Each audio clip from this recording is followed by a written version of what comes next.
بسم الله الرحمن الرحيم. الحمد لله رب العالمين، والصلاة والسلام على سيدنا محمد وعلى آله وصحبه أجمعين. خۆشەویستانم، سەلام و ڕەحمەت و بەرەکەتی خۆی گەورەتان لێبێت. جارێکتر لە بەرنامەی شیرینچا لە کەناڵی ئاسمانی پەیام بە خزمەت ئێوەی ئازیز و خۆشەویست گەشتمەوە. خۆشەویستان،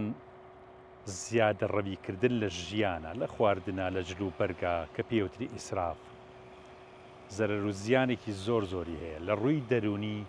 لە ڕووی ماڵی و هەروەها بۆ نیشتیمان و بۆ وڵاتە کەشمان زیانی هەیە. لەبەرەوە زۆر پێویستە کاتێک کە تۆ لە هەموو ڕووەکانی ئیسرافە کە لێکێ دەیتەوە ئەتوانی دەسمایەکی زۆر و سەرۆتێکی زۆر گێڕیتەوە بۆ ئەوانەی کە پێویستیانە و پەروەردەشە. یعنی کەسێک کە ئیسراف ناکا پەروەردە ئەبێت. ڕژدی و ڕەزیلی زۆر خراپە، بەڵام ئیسرافیش خراپە. هەموو شتێک ئەبێ نێوەندەکەی بگری باشە. بۆ نمونە ئازایەتی شتێکی باشە، بەس بگاتە توندڕەوی یا کە لە شەقی و شەڕ فرۆشتن زۆر خراپ، بگاتە ترسنۆکیش هەر خراپە. ئیسراف لە هەموو ڕوویەکی ژیانمانە باش نییە. ئێمە ئەماڵقەیە تایبەتەکەین بە زیادەڕەوی و پیاچوونەوە بە ژیانی خۆمانە، بزانین چەندێک ئەتوانین مسریف نەبین، ڕەزیلیش نەبین، بەڵام ئەبێ نەگەینە ئەو حاڵەتی کە ئیسراف بکەین و ئیسراف لە ئیسرافیان ناوەستێ ئەچێتە حاڵەتێک کە پێوترێت تەبزیر، واتە زیادەڕەویەکی زۆر بەناحەق شتێک سەرفەکەی، بەناحەق خواردنێکی زۆرەکەیت و ئەی ڕێژی ئەیکەیتە تەنەکەی خۆڵەوە. ئەمانە هەموو لەم ئەڵقەیە باسەکەین لە خزمەت ئێوەی ئازیز و خۆشەویستە. فەرموون. خۆشەویستان، لەم بەرنامەیەدا پێمان باشە کە باسێکی زیادە مەسرەفی، زیادە ڕۆیی دەرچوون لەو حەدەی کە ئێمە پێویستمان پێی بێ بۆ ژیانمان، لەبەرەوەی کە ئێمەی ئومەتی پێغەمبەر صلی الله عليه وسلم خاوەنی قورئانی پیرۆزین و هەروەها فەرمایشتەکانی پێغەمبەرمان صلی الله عليه وسلم بۆ کاروباری ژیانمان، دنیامان، قیامەتمان و هەروەها بۆ جلوبەرگمان، بۆ خواردنمان، بۆ هەڵس و کەوتمان ڕوو دەکەینەوە قورئانی پیرۆز و فەرمایشتەکانی پێغەمبەرمان صلی الله عليه وسلم، بۆ ئەوەی کە بەرچاوڕوون بین، بۆ ئەوەی هەر یەکێک لە ئێمە کە موسڵمانین تووشمان بە تووشی ئیسراف و زیادەڕەوی و تەبذیر نەبێت، چونکە بابەتێکی گەورەیە لە ئاینی پاکی پیرۆزی ئیسلامدا کە خوای رب العالمین داوامان لێ دەکات کە ئێمە وەکو موسڵمان، وەکو نەوەکانی ئادەم زیادەڕەوی لە خواردندا، لە جلوبەرگدا،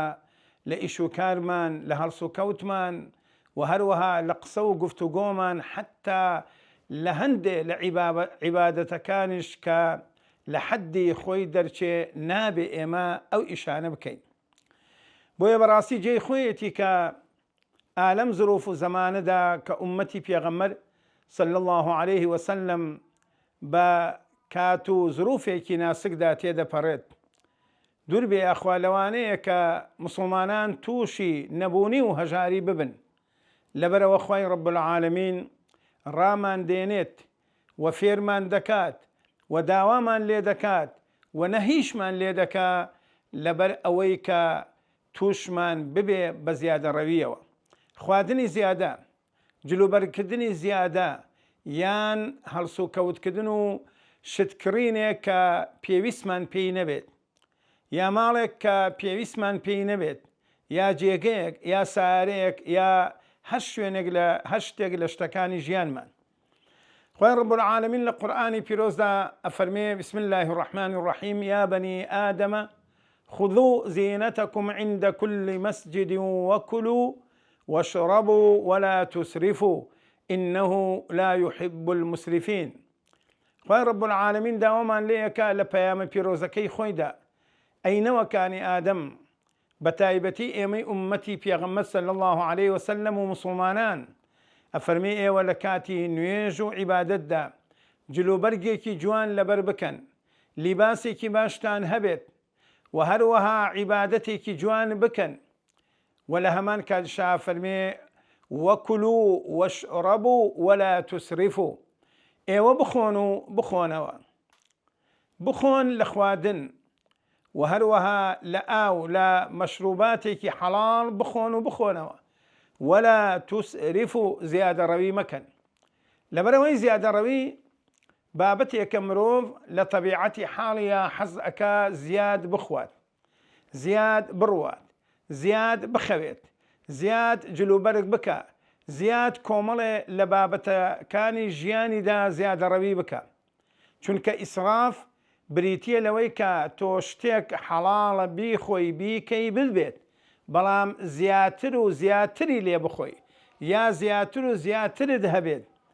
لە چەند دەستەجلێک کە پێغەمبەرمان صلی الله عليه وسلم زۆر بە کەمی هەیبووە بۆیە ئەسحابە فەرموون پێغەمبەرمان صلی الله عليه وسلم بۆ نوێژەکان و هەروەها بۆ جومعە و جەماعەت و جێژنەکان قاتەجلێک یا دەستەجلێکی هەبوو یەمانی بوون لەبەری دەکرد ئیتر لە دوای ئەوە جلوبەرگەکانیشی ئیسرافیان پێوە دیار نەبوو وەکو چۆن لە سنەتە هاتووە کە پێغەمبەرمان صلی الله عليه وسلم درومانی جلوبەرگەکانی خۆی دەکرد یا ئیمامە بەڕێزەکان لە سەحابەکانی پێغەمبەر صلی الله عليه وسلم زیادە ڕەویان ناکرد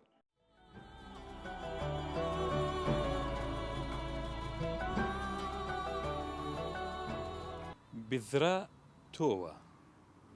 ولا تبذر تبذيرا ئەگەر ئەم تۆوەیسە ئەم گوڵ و درەخت و ئەم شتە جوانانە کە لێ ڕاستەوز بووە هەمووی بە ئەندازە و بە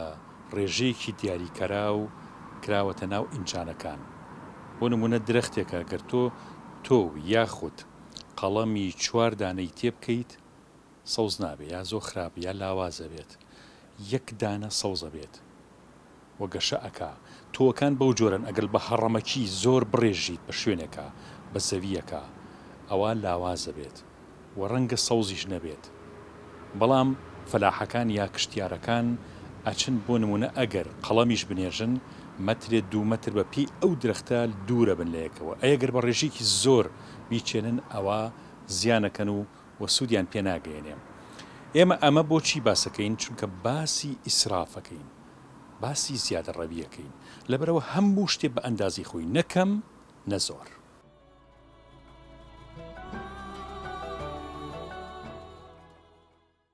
کاک زاناگیان ئیسە بڵین ئێمە جەنابتان لەم مەشتەلەیە یا کەسێک کە فەلاحە لە زەرعاتەکەیە تۆوێکی زۆرە چێنێت ئەگەر زۆر بچێنێت لە شوێنێکە ڕەنگە خراپ بێ یا سەوز نەبێ یا لاواز بێ کەمیش بێ نابێت ڕێژەی ئەو تۆوە کە لە عەرەبیا پێوترێ بیذرە یا تەبذیر کە ئێمە باسی ئیسرافەکەی یعنی چەندێک سروشتی سە بۆ نمونە ئێوە لەم گوڵانەیە لە ئینجانەیە چۆن سروشتیە زۆر کەم وەڵای ئەسە ئینجانە تا ئینجانە فەرقەکە گوڵ بۆ گوڵ فەرقەکە داریش لەگەڵ تۆوە فەرقەکە ئەسە تۆ هەیە هەتا تەنک بێ بنجی زیاترە وەکو وەڵێن سەوزەوات هەتا نەختێت تەنەکتر بێ بنجی زیاترەکە بوو بە بنج نافەوتی بەڵام کەورد بوو زوو هەڵە پرروچێ بنجێکی بەکو بە حاڵێتە دەرەوانێ و بۆ خۆی هەڵە پرروچێ ئیسپادەی لێ ناکەی وەکو داریش هەتا بینی بۆ 3 مەتر 3 مەتر و نیو بێ دایم لە گەشەی جوانترایە بەڵام پڕ بێ هەوا نایە خراپە ئەما وەکو گوڵی ژووری شەوانێ ئەبێ بپی توانای خۆی هەیە ئاوی ناوێ هەیە ئاوێ بێ هەیە شوێنەکە بێت تا شێدار بێ چاکترە هەیە بۆ بڵێن بۆ دەرونێن بۆ مێشک هەر باشە ئەمە بەپی گوڵ و دار و تۆوەکان تۆویش نەوعێتی زۆرە ئێستا تۆ بدەوێت تۆوی گوڵ بنێژی ئەبێ پێی مەساحەکە بینێژی هەیە 3 بە 4 ئەبێت تۆ چیلوێ تۆوی تێ بکەی هەیە زیاترە وەکو چیمەنە بێ 2 کیلۆ تۆ چیمەنی تێکەی هەیە بڵێن زۆر پڕ بێ باشترە لە قەزەی چیمەنە بەڵام تەنک بێ گەڕە بێ ئەمانە هەیە کەواتە هەموو شتێک ئەبێ بە ئەندازەی خۆ بە ئەندازە بێ بەپی ئەوە بێ کە تۆ ئەو شوێنە ئیسپادی لێ بکەی نەک توای زەرێک لە خۆت بیت و هیچ ئیسپادێکی لێ نەکەی سەیدەلانی و دکتۆرێکی بەناوبانگ لە سلێمانیە لە مەجای پسپۆڕی خۆتانە دەرمانە بەڵێ حەزم کرد لە جناوە بپرسم کە ئایا زیادە ڕەویکردن ئیسرافکردن لە دەرمان وەرگرتن ئایسە کەسێکی بەبێ ڕاچەتەیان ژمارەیەکی زۆر حەبەخوا پاراستۆڵ بێ هەر مسەکینات بێ هەر شتێک بێ زیادە ڕەوی ئیسراف لە دەرمانە خراپە پێشەکی بە خێر وێنیاخوا پرسیارەکە زۆر جێخۆیەتی و و هیوادارم ئەوەی ئەم بەرنامەیە ببینێ سوودێکی باشی لێ وەرگێ دەرمان بۆ چارەسەری حاڵاتێ ئەگەر ئازار بێ بۆ ئای ئازارەکە بکوژێ ئەگەر التیهابات بێ بۆ چارەسەری التیهابەکەیە کەوابوو دەرمان ئەگەر لە کات و پێویستی خۆی نەبێت زیانی هەیە بمانەیە ئەمە یەک دومین خاڵ زیاکردن لەو جورعەیە کە بۆی نووسراوە دیسان زیانی هەیە چکە خۆی پێکاتێکی بیانی ئەچێتە ناو لەشمان کەوابوو خۆشی زیانی ئەوێ ئەگەر زیاتر لە حەدی خۆی بخۆین جەنابێ فەرموود باسی ئازارکوژ کە ئاسانترین شت پەرەسیتۆلە بەڵێ پەرەسیتۆل دەرمانێکی ئەمینە بۆ کەمکردنەوەی تای ئەو نەخۆشەیە ئازار کوژیەک بەڵام دیسان زیارڕەوی لەو دەرمانە ئەزیەتی جگەر ئەدات ئەمە یەک دوو حاڵەتێکیش پێیاکا لە لەشمان پێڵێن مقاوەمە یعنی دوای دوو هەفتە کە ئەیخوات عینی جورعەکە ئیش ناکە کارەگەری کەمترە کابوو پێمان ئەڵێ لەشمان خۆی دکتۆرە لەشمان ئەڵێ تۆ جورعەیەکی زیاد دامێ بە پێچەوانەوە هەستە بە ناڕەحەتی یەکەم ئەوە معنای زیاد ڕۆشتەوە لەو دەرمان چکە هەموو دەرمانێک مامۆستای بەڕێز کەی خۆی دوای ماوەیەک دوایەوەی کە ئەمتیساسەکرێت لە مەعیدە و گەدە و بڵێ ڕیخۆڵە ئەچێتە جگەر ئەبێ پێکاتەکە خۆی جگەر ئێمە وا دروستکراوە ئەی گۆڕێ بە شێوەیەک بچێتە دەرەوە لە لەشمان چۆگە هە لە لەشمان بینێ ژارە ناوێت بەڵێ من لەگەڵ جەنابتان دەرمانێک پێویستی نەکرد نەیخوا چکە خۆی لەشمان بەرگری خۆی هەیە هەندێک جار بە ئاو هەر بە ئاو ناڕەحەتەکەی چارەسەرەوێ گەر زەغت بێ ئەگەر نزم بێ هێنێتەوە سەر ئاستی خۆی ئەگەر بەرزیش بێرە هێنێتەوە سەر بەڵێ ئەوەیە هەندێک دەرمان هەیە خۆی باشە بەڵام دکتۆرەکە پێڵێ هەتا بە تایبەتی دکتۆری سەیدەلی پێڵێ ئەمە بۆ ماوەی هەفتەیەک کەمیەکەیتەوە دوای ئەیبڕی بۆ معنای بۆتە هۆی زیانی لەشمان یعنی جگەر پێی تێکەچێ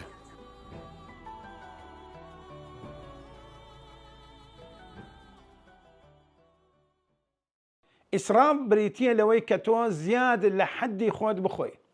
زیاد لە حەدی خۆت بەکاری بێنی خۆی ڕب العالمینش نەهیمان لێیەکە فەرمێ لە خواردن و خواردنەوەتانە زیادە ڕەوی مەکەن ئەوەندە بخۆن کە پێویستان پێ بێ وەکو لە فەرمودەی پێغەمبەردا هاتووە صلی الله عليه وسلم فەرمێ باشترین شت چەند لوقمەیەکە کە ئینسان پشتی پێڕاست بێتەوە خراپترین شتێک خراپترین وعایەک خراپترین جێگەیەک کە زۆر خراپ بێ پڕیکەی لە شت ورگە چونکە ئینسان کە ورگی تێر بوو ئەو کاتە تەمەڵ ئەبێ تەوەزەل ئەبێ نەخۆش ئەبێ چونکە بەڕاستیەکەی ئەبێ ئەو حەق ئەو ڕاستێش بزانین کە ئیسراف زیادە ڕەوی چەندە زەرێری بۆ تاکەکە هەیە زەرێری بۆ سحەتی هەیە بۆ لاشەی هەیە بۆ ماڵی هەیە بۆ جێگەی هەیە بۆ ناو مجتەمەع و کۆمەلگاش هەیەی وەخوای ڕب العالمینش ئەو کەسانی خۆش ناوێ بەڵام ئەوەی کە زۆر گرنگە تەبذیرە تەبذیر یعنی ئینفاقی مال في غەیری حەقه لەبەرەوە دوو بابەتمان هەیە کە خوای گەورە جیای کردوتەوە و نەهیشی لێ کردووە ولا تبذر تبذیرا إن المبذرين كانوا إخوان الشياطين وكان الشيطان لربه كفورا خوا پەنامان بدا لەوەی کە خوای رب العالمین بە نەهی لێمان بکە بفەرمێت تۆ ئێوە تەبذیر مەکەن یعنی شتێک مەکڕن شتێک مەکەن شتێک مەخۆن شتێک بەکار مێنن کە لە حەقی خۆیدا نییە پێویست ناکە ئەمڕۆ کە بەڕاستیەکەی مجتەمەع و کۆمەلگای مسلمانان و بەعام بەنی ئادەم بەعام مرۆڤەکانی سەر زەوی خەڵکێکی زۆرمان هەیە بە تایبەتی دەوڵەمەندەکانمان ئەوەندە شتی زیادەیان کڕیوە کە هیچ پێویست ناکە لە ژیانی دنیادا هەت بێت بۆیە ئەسحابی پێغەمبەر صلی الله عليه وسلم لە ژیانی حیاتیانە کەمێکی کەمیان هەبوو بەخوا برای من کۆمەڵێ قاب و قاچاخی کەم کۆمەڵە جلوبەرگی کەم سەحابەی بەڕێزی وا هەبووە والی شام بووە والی دیمەشق بووە ئەفەرمی یەک قاتە جلی هەبووە کاتێک کە خەڵکەکەش کاتی لێکردنای ئیمامی عومەر ڕەزا و ڕەحمەتی خۆی لێبێت یەکێک لەو عیبانە کە لێی ئەگرن ئەڵەن قوربان هەفتەیەک لە هەفتەیەکە ڕۆژێک نایەتە دەرەوە ئەم والیە ڕەزا و ڕەحمەتی خوا لە سەحابە و لە تابعین و لە پێشینە ساڵحەکانی ئێمەی مسلمان بێت چونکە بەڕاستیەکەی ڕۆچوون لە ژیانی دنیادا قیامەتمان لەبیرە باتەوە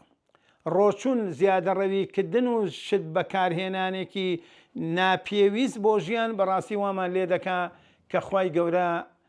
ئەفەرمێ من تۆم خۆش ناوێ یان تەبذیر ئەوانەی کە مبەذرینن ئین المبەذرینە کانوا ئیخوانە الشەیاطین یعنی ئەمە ئیتر لەم حکمە و لەم تعبیرە گەورەتر ئەبێت چی بێت کە قورئانی پیرۆزە فەرمێ ئەوانەی کە ماڵیان شتیان جێگەیان ڕێگەیان خواردنیان جلوبەرگیان کەلوپەلی زیادە بەبێ حەق کە پێویست ناکە بەکاری بێنێ ئەو بەکاری هێنا ئەفەرمێ ئەوە هاوڕێیانی شەیطانن چونکە شەیطانیش بەردەوام گوناهبار و تاوانبار و خراپەکار و دەرچوو بوو لە ئەمر و فەرمانەکانی خۆی پەروەردگار لەبەرەوە بەڕاستیەکەی بێ ئێمە ئاگادار بین چونکە ئێمە نابێ بژڵێن وەڵای ئیسلامی پیرۆز حەزی لەوە نییە کە شتێکی جوانە هەبێ نا إن الله جميل يحب الجمال وفرمایشتی پێغەمبەرە صلى الله عليه وسلم چونکە کاتێک کە مرۆڤ زەرەر و زیانەکانی ئیسراف وای لێیەکا کەسێکی خۆبەزلزان و متەکەبیر دەربچێت کە متەکەبیر بووی پێغەمبەرمان صلى الله عليه وسلم ئەفەرمێ ئەوەی کە مسقالە زەڕێ لە کیبر لە دڵیا بێت ئەوە بە هیچ جۆرێک بەهشتی بەری نابینێ ولا فرموديك في غمر دهاتو صلى الله عليه وسلم فرميتي كلوا وتصدقوا والبسوا من غير صرف ولا مخيلة أو إسراف ولا مخيلة فرمي وبخون وهروها خير وصدقة بكن جلوبرك لبر بكن بلام ببيع إسراف زيادة رويت يامك كومل جلوبرك من هي سیرەکەی مرۆڤ ئەتوانێ سەتری عەورەتی پێ بکە ئیتر کەسێکی متەواضع بە کەسێکی لەسەرخۆ بە وەلا مەخیلەتین یعنی جلوبەرگێ مەکڕە ئەوەندە زیادە ڕەوی مەکە کە جلوبەرگەکانت ببێتە هۆکاری تەکەببر خۆ بەزلزانین هاتینە خزمەت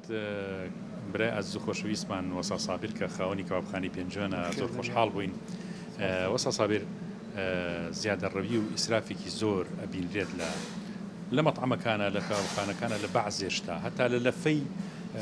ئەو شوێنانی کە گەسە فرۆشن جاریوە هەیە لەفەکە کابرا هەمووی تێکەڵەکرێ لە سەڵێکە ئەکرێن هی سەمونونەکە هینانەکە جیا بکرێتەوە کەەوە سوودێکی لێ بینرێ بۆ ئاژەڵ بێ بۆ هەر شتێک بێت لای ئێوە لە کەوابخانەکانە نانێک ئەخرێتە ژێر کەباب ناکرێ ئەو نانە لا ببرێت چکە زۆربەی خەڵک ڕەنگە نەیخوا چۆن ئەیخوا ینی بەشێکی ئەیخوا چەورە و یا زیاتر حەزەرێکەکان نایخوا ئەمانە هەمووی فرێدرێ سێنان داواکە دوونانی پێویستە ڕێی جنابتان قسەی جنابتان چیە لەسەر بسم الله بەناوی خوا جنابتان بەخێر بن سەر چاوەکانم وەڵا کاشە یانەوەی ڕاستی بێ ئەو حاڵەتانە دەمێت لە زۆر زەمانەوە ئەو حاڵەتە هەیە خەڵکەکە کە نانەکەی پێی خۆشە بکرێتە سەر ژێر کەبابەکەی بەڵام ئێستا بۆهۆی کۆمەڵێ نەخۆشیە و هەندێک کەس حەزەرەکە بەڵامی تشتەکە بۆ بە عادەتی ژەوەی ڕاستی بێ لە هەموو مەطعەمەکانە لە هەموو کەبابخانەکانە زیاتر ئەو لە تەنانە ئەکرێتە سەر کەبابەکە ژێر کەبابەکە بۆ یەکەم سات نەبێتەوە دووەمیش هەر چەورە بێ و هەم ئیسفادەی لێیەکرێ بەڵامی تر ئەتوانێت لەم ڕێ ئەم بەرنامانەوە سوودی لێوەربگیرێ و ئیتر لەمە لە ئێمە و کەبابخانەکانی تریش ئەو نانە نەقێنە ژێر کەبابەکە ئەیلا لەسەر خواست و داواکاری خەڵک نەوی بەڕاستی ئیسافکردن گوناها یەکەم لە ڕووی شەرعەوە سێمیش یعنی ئەتوانین ئێمە بەدیلێکی تر بدۆزینەوە بۆ ئەوش قاپەکانمان شوشەیە حالیان بتوانین وشکی کەینەوە کەبابەکە خێنە ناوی و بیخێنە سەر کەبابەکە و هیچ ئەو ئیسافە لە خۆمانی دوورخێنەوە ینی ژمارەی ئەو نانانە کە خەسارە بێ فڕێدرێ لەوانەیە زۆر بێت وەڵا بە تاکید ئێمە ڕۆژانە ئەگەر 150 نەفەر تا 200 نەفەر ئێمە ڕوومان تەیەکە ئەگەرم 150 ئەگەر نانەکەین بە 4 لە تۆ ئێمە هەروای لەکەین ئەنا کاتە نزیکی 40-50 نان ڕاستی چلپەنجانانەکە زۆر کەمیژی سا خەڵک ئەیخوا چکە خەڵک بەوەی ئەم کۆلسترۆل و نەخۆشی و ئەم حاڵەتانەوە ئێستا تۆزی حەزەرەکە نایخوا ئێنا جارانی تر وا ئەخورا ڕێک بە دەست و دەمی پێوە ئەخورا نانەکان لەت بکرێ ئەوە لە مەطعمەکانە هەیە وەڵڵی ئێرە نییە حاڵی من زۆر شوێنگەڕا و مەڕاستی لە ئێران بە تایبەتی نانەکە ئەکرێ بە چوار لە تۆ لەناو نایلۆنێکە دانراوە ئاوا دەقیلاوە ئیتر ینی تۆ لە تێگە خۆی لە نانێک زۆر جار ئیسا خەڵکیشنان کەمەخوا لە تێگە خوایتر ئەو سێڕبعی تری سوادەی لێ ناکە ئەبێ بیخێنە ناو تەنەگەی خۆڵەکە و ڕاستی حاڵەتێک و دادەیەکی زۆر زۆر ناشرینە ئێمە لەم مەتەمەی خۆمانە توشمان بووە. جنابتان ڕەنگە بڵێم مناڵ بوون خەریکی کەباب و ئیشتان کردو لە کەبابخانەیە تا ئێستشکە بە بەردەوامی نمونەی جوان کە کەسێک یان فەقیرێک کە ڕووی تێکردوون یان کەسێک لە بازاڕەکە و تێتی کاکە ئەوە نەپارە بۆ خەڵکیی فەقیر کە بێن بە خۆڕایی نان پۆشتی وە هەیە بەڵێ بەڵێ بە تاکید وەڵای ئێمە ینی زیاد لەوەی کە خۆمان الحەمدولله دەسمانەیە مشتریش کەیێتە ئێرە نان بۆ خەڵگە کڕێ و خەڵک تەرجیعەکە ئێمە ئالم هەفتەی ڕابردووە وەڵا برادەری هاتن خۆیان دوو کەس من چوار کەبابیان خوارد تیکابەکەتان زۆر خۆشە ئەگەر هەندێک کەباب بکەم بەخێر لەم ناوەیە ئێستا خەڵگەیە وتمان ئارە وەڵا خۆی ڕێک پاری چوارەکەی خۆیانی ئەو 50 کەبابیشی کرد بەخێر ئێمە لەو دەوروبەرەوەی کە زانیمان کەم دەستە و یاخود کەسبێکی کرێکارە و حەماڵە و عارەبانەی پێ ئەممان بان کرد الحەمدولله یعنی شتێکی زۆر جوان و دڵخۆشکەرە بوو بێژگە لە ڕۆژانی تری ژعتیادی کە خەڵک گێت بۆ ئێرە خەڵگیێنێ لەگەڵ خۆیاڵێەوە دوو کەباب چوار کەباب کە بە خێرارە وەڵای ئەمە حاڵەتانەمان زۆر زۆرە لە مانگی ڕەمەزانە ئەوە زیاتر نییە وەسا سابێ وەڵا ئەوە هیچ لە مانگی ڕەمەزانە زۆر زیاترە بە تایبەتی ئێمە بۆ ئیفتار خەڵکمان هەیە هەموو ڕەمەزانانێ خەڵک کەبابە کا بە خێر ینی دەعایلە 15 عایلە خۆی شوێنەکانمان بۆ دیاریکە ئێمەش بەسیارە بۆیانە نێرینەوە هەر لەم ڕۆژانەی تریشە بەڕاستی کۆمەڵی خەڵکەیە پێم خۆش نییە ناوی بەم بەڵام ناسراون و ئەینێرنەوە بۆ ماڵان و ئیتر ئەڵێەوە 6 ماڵە 6 ماڵێکە 6 نەفەرە ئەوەندە کەوابیان بۆ بەرە زۆر حەمان ئەو حاڵەتە هەیە بەڵامی تر ئەو حاڵەتی ئیسرافە زیاتر لە مەطعمەکانیشا زۆر بەڕاستی یادەیەکی جوان نییە کابرا برنجشلەیەگە خواعتیادی لە ماڵی خوا هەر یەکش لە لێنێ ئێ بۆ تۆ لە مەطعمە داوای 3 شلە و 4 شلاکەی یەکیشیانی پێوە ئەخورێ ئەڵێ وەڵڵا وەسا سابیر ئێمە چوینە لە بەرنامەیەکی ترا ڕۆشتینە مەطعمێکی زۆر مەشهوری سلێمانی گلەیانەوە هەبوو کە ئەیوت کەسی وا هەیەیەت بۆ خواردنێکی زۆر ئەکرێت تامی یەک خواردنیش ناکە بەس سێڵڤی لەگەڵ ئاگرێت و ئەڕوات بەڵێ حاڵەتانە هەیە وەڵا بەڵای ئێمە تا ئیستا سپاس بۆ حاڵەتانەمان توژنەوە لە مەطعمی خۆمانە وەڵامی تە ئەو خەڵکێگەیە دەروون نەخۆشە بەڕاستی کاشێک فاتێ لە هەموو بوارەکان لە هەموو شوێنێک ئەوە هەیە جلوبەرگێکە ئەیکڕێ بە گرانبها یەک جاری کاتەبەری و فرەیە خواردنەکە هەر عینەن شێتەوە حاڵەتانە بەڵێ زۆر ئەوانە وەڵا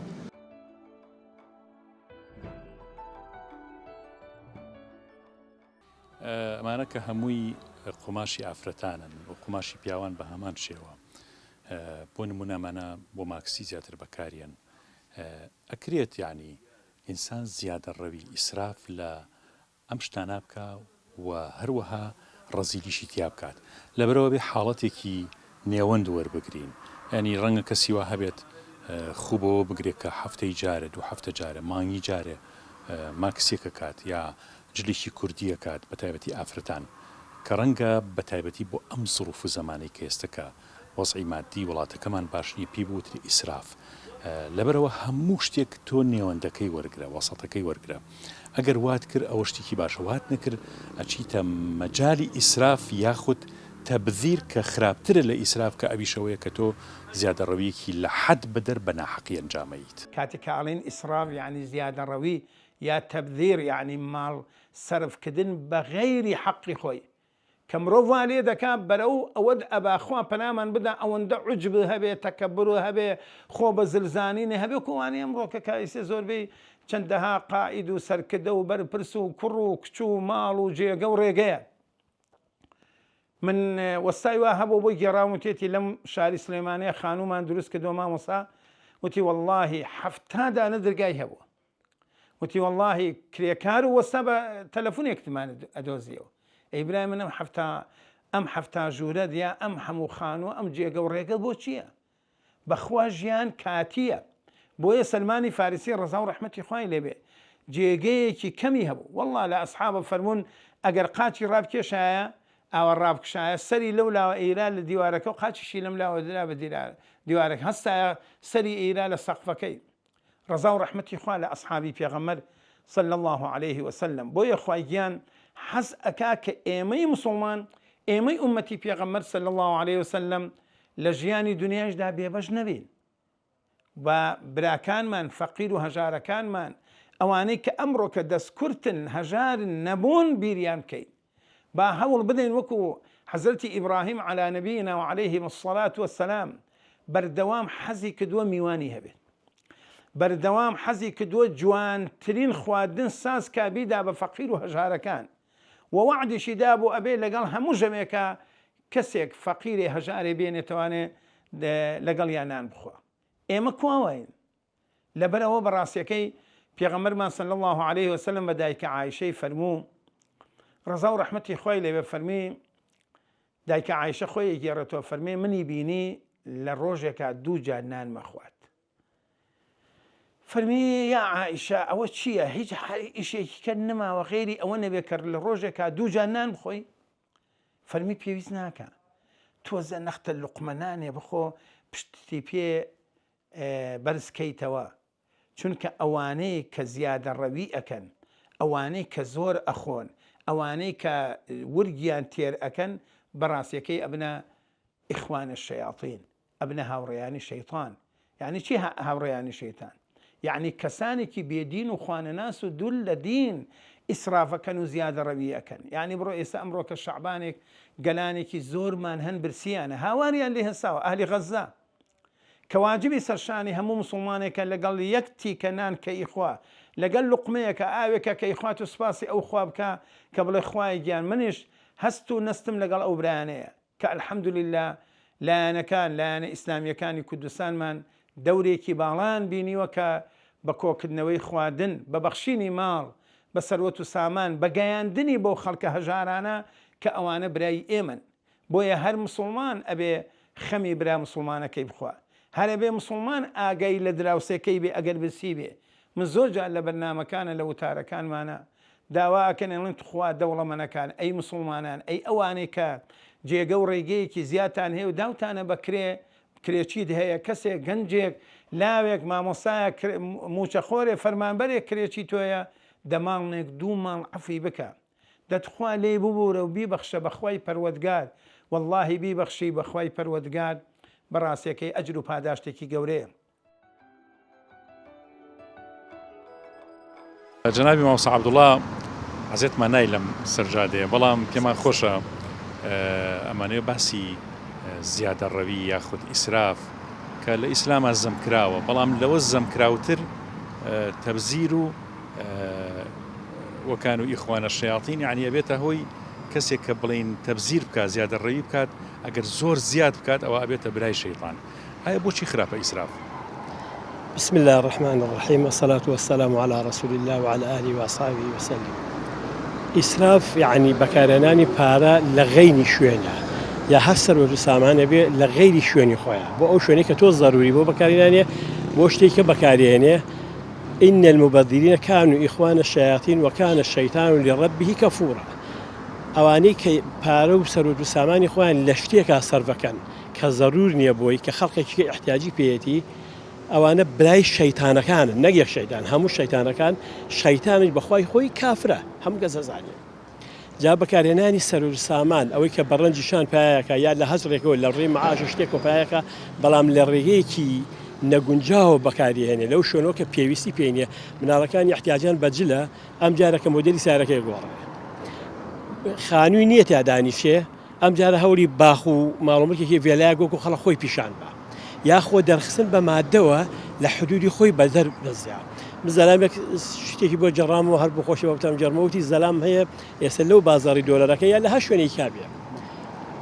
ساری ئەخیر مۆدێلی پێیە خانووی ئەخیر مۆدێل هەیە هەموو شتێکی ناوێت معاملەکە چکە ئەزیان کە ئیفلاسە هیچی نییە ئەم پارۆشەی بەکارهێناوە جارێکە بۆەوەی هەتا ئەتریسێتەوە بە ئێجاری ئەڕوخێ ئەنا ئەم زەلامە هێستا هیچی نییە ئەخیر سیارە مۆدیال ئەخیر چی ئەوەی چی ئەمانی پێ بە کۆمەڵ ئەمانە تەبزیرە ئەمانە ئەوەیە کە ئەم پارێ بەکارێنێ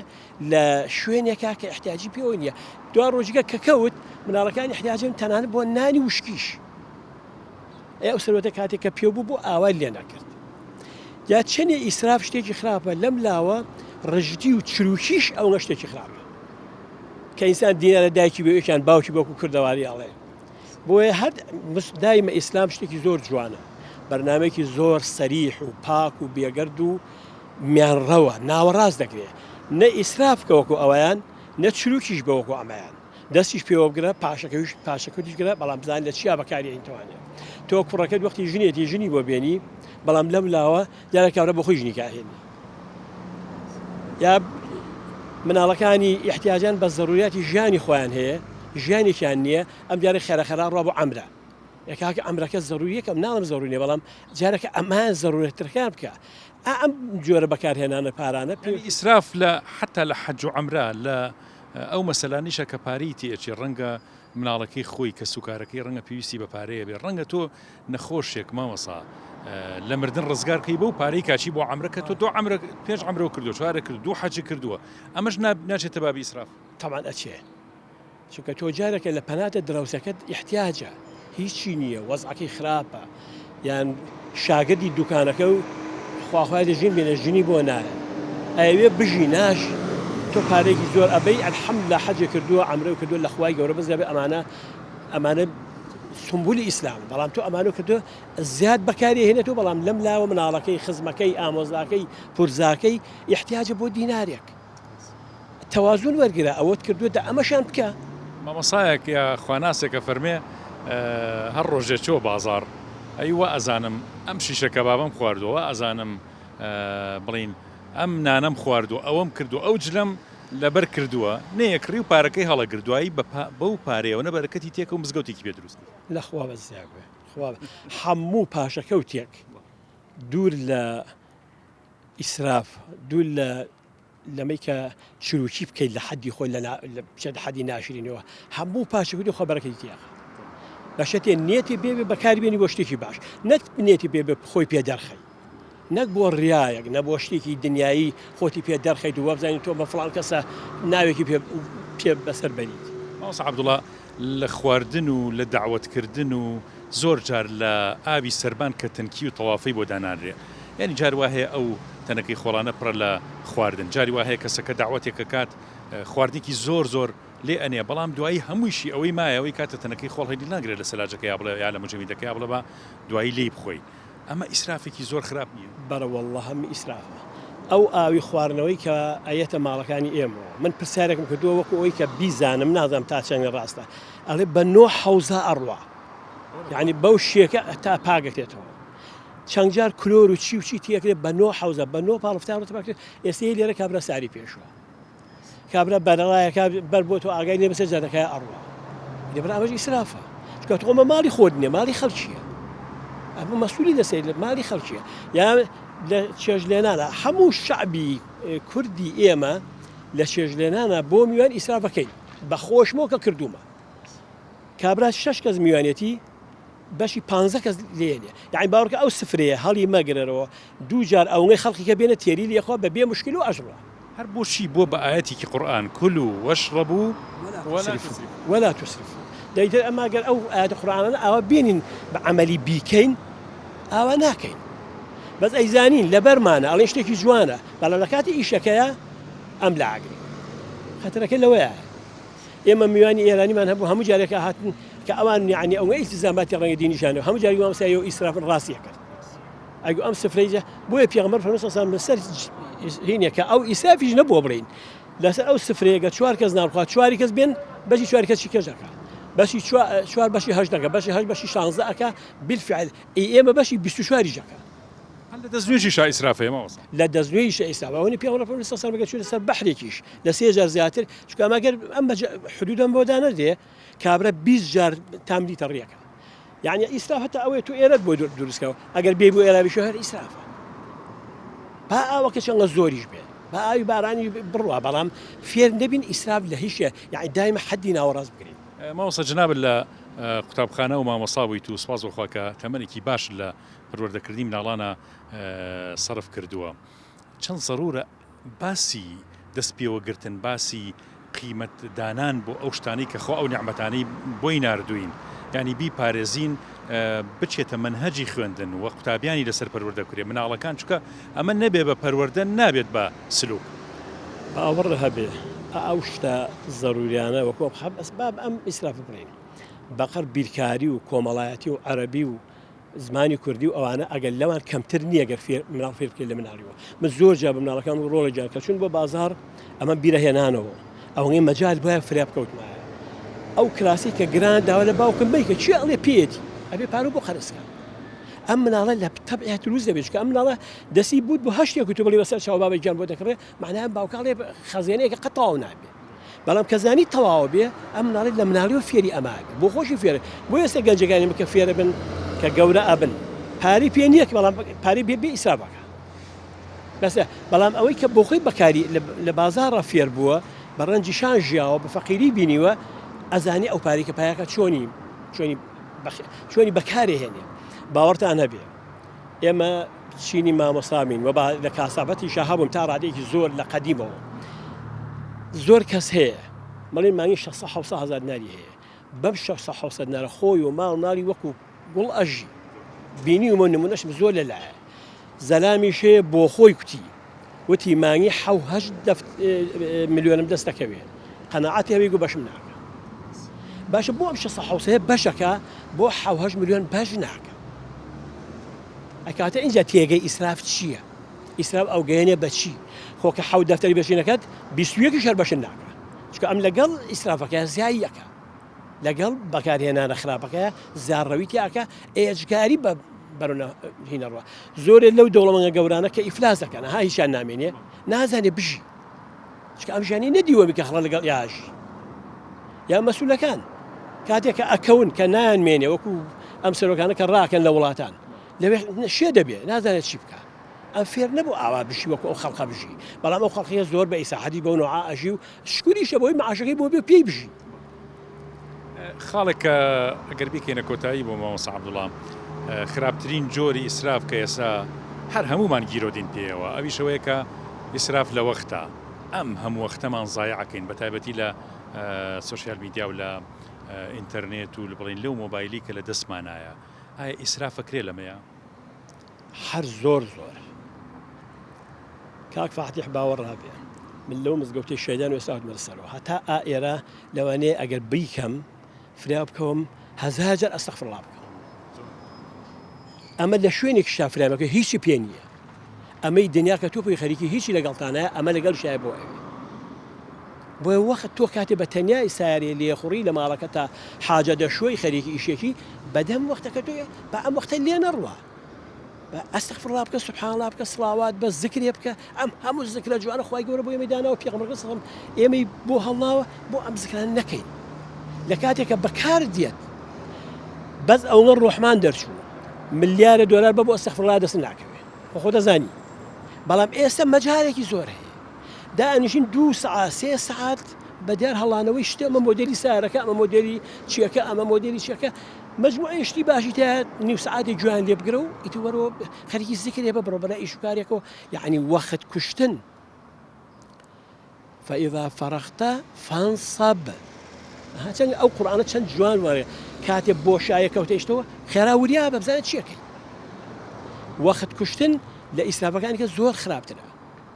لە ئیسرافەکانی کە زۆر خراپترە کاتی ئینسان وەختەکانی بڕوە و هیچێکی تیان نەکا بۆ قیامەتی یا جارێ بۆ دنیاشی هیچ تیان ناکە دانیشتۆ بە 3 چارەک بە سەعات خەریکی ئینتەرنێتە بە 3 چارە بنیوارەکە دانیشتۆ خەریکی غیبەتکردنی خەڵک